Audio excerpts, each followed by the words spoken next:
if we just have a look here at Alameda Research, it takes us nicely into our next one, just to try and give you guys an understanding. I mean, this is just a basic Zen diagram that was posted of some of the holdings. I mean, on it, I try to follow it. So you got the founders at the top here. Here's Sam Bankman-Fried over here.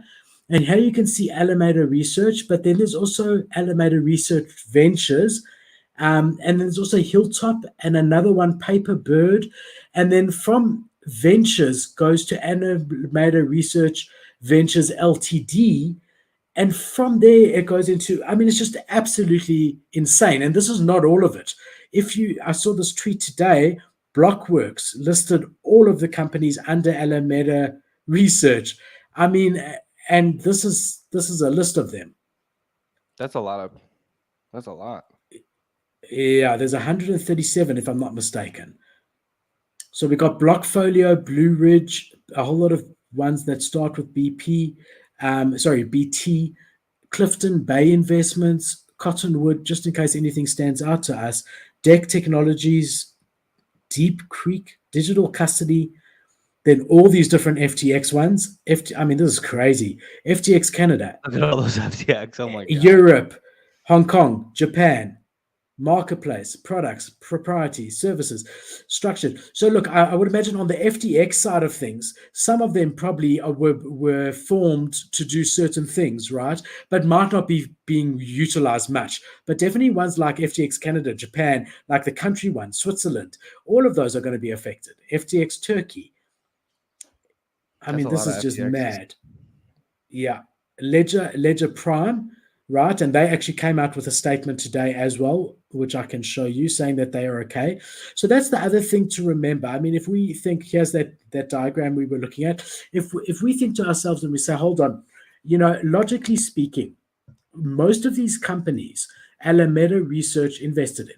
What does that mean? They mean that they gave the company, Alameda Research gave that company money in return for board seats, shares, and possibly that company's token. So let's just talk about Yuga Labs, because we're all familiar with Board Ape Yacht Club and whatever. So let's just say, for example, and this happened, Alameda Research invested in Yuga Labs. What happened was they gave Yuga Labs a certain amount of money, and Yuga Labs in response gave them a small interest in the company. And possibly they would be paid back. So Alameda would be paid back in ApeCoin instead of in US dollar. That's what I would imagine. I don't know that for a fact. So how is that going to affect Bored Ape? If anything, it's actually positive, because now they've got the money already up front because they were venture capitalists. Alameda invested in them and gave them money up front. And now they might not have to repay them so soon, right? So I don't know that it's going to have a huge impact on the companies where Alameda was investing in as a venture partner, because there it's actually, and that's where you might see some money come back. Because let's just say with Yuga, and I don't know the terms, Yuga might have said, okay, we will give you your money back in ApeCoin equivalent 3 years down the line or 5 years down the line, which is usually what these type of deals are. So now in 3 years, the bankrupt FTX is going to get in, X billion worth of ApeCoin that they can then use to pay off, the people that are owed. So I think from that side, if Alameda invested in a company and gave them money up front in return for money or shares in the future, that shouldn't have a material impact on that project or that company. Just one thing to say. Just one thing to say there. One caveat to that is that a lot of projects that were given money by Alameda used FTX as their exchange to hold their goods because they trusted them. And what better, my venture partner who just gave me $2 billion represents FTX, I'll keep my money there. And that is potentially where we're going to see the dominoes fall. And that is also where the Solana warriors also coming in, because a lot of the Solana projects, because remember, one of Alameda's investments is Solana and Magic Eden and a lot of Solana-based stuff. And that's where we're going to see it come in. So let's pause there, and I want to hear what you feel. I was just curious on that. That is a very interesting thought of the way that they invested and how they could come back with ApeCoin. But where do you see ApeCoin in about 3 to 5 years? I mean, that's anyone's guess. Anyone's guess. So that's what I'm saying. It could be that in 3 to 5 years, everyone's come to the point that, look, NFTs were just the tip of the iceberg as far as what the technology can do, and it's worth absolutely nothing. We're all now living where everything's on the blockchain, and we love that. We love that technology, but NFTs are worthless, and ApeCoin could be zero, or it could be known to be one of the OGs. They could have a metaverse where everyone in the world is busy having meetings in, called the other side, and ApeCoin could be as much as Ethereum or Bitcoin. Who knows? But they've got a lot of those investments, and when they made those investments, they expect those companies to have huge value in the future. Otherwise, they wouldn't have invested. However, we now know that it was SPF thinking of that, and when I show you some of the coins that he's holding and how much, I cannot believe it. And I'll show you now. I want to see that. Yeah, I didn't. I'll show you. All right, so let's have a look. But I mean, yeah, it's anyone's guess, right? No one can tell you. But there is a chance that some of them are valuable one day, you know.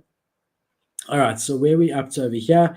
Here's another. This is what. So that was the FTX subsidiaries. This is a website that takes you through all of the investments that they did, and you can see the different coins that they had investments in. Look how much BNB they have. 108 million. I don't know, because there were some weird transactions that were happening over the last couple of days for huge amounts, where our friend Mr. Fried might have been trying to get as much out as he could, right? But here, I mean, here you can see the names. Also, Ethereum, 166 million. Solana, 491 million. Meta, we all know what's happening there, 83 million. Where's his Dogecoin? Dogecoin, let's have it. Doesn't show it here. Was it on the first page or second page? No, it doesn't show it. Yeah, but look, I don't know that this is a completely exclusive list.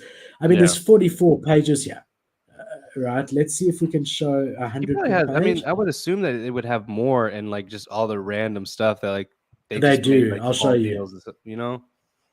Yeah, I think they're only showing the notable one. While that's loading, let's have a look. I think it was this tweet over here. Okay, so for assets, Alameda on paper had 14 billion of assets against 8 billion of liabilities. So that's a net positive of 6.6 billion. But for that 6.6 billion, 3.6 billion was FTT token, which has now dropped to $2 or something. So, and it's probably going to go to zero. So you could pretty much write off 3.6 billion. So they're left with 3 billion, of which 2.1 billion of that 3 billion is FTT collateral, which you can also write off, right? And then they've got 292 million in Solana and 863 million in that locked SOL, which is what you were speaking about, Andres, that you said was due to be unlocked soon and then was paused and not paused and so on. I mean, if they unlock that, man, SOL really has the shot of going to zero. Yeah, and that's why I think they not for now. Because if they do that, man, that's like, I can't even imagine what that would do. Like, it's a SOL's already tanked in itself, and then I mean, I don't even know what life we would have left in it. That's a billion, over a billion of SOL, which I don't know what the market cap is right now, but represents, as we said earlier, around 10%. At different times, it's been as high as 15% of the total supply. And anyone who knows anything knows if you dump 15% of the total supply, you can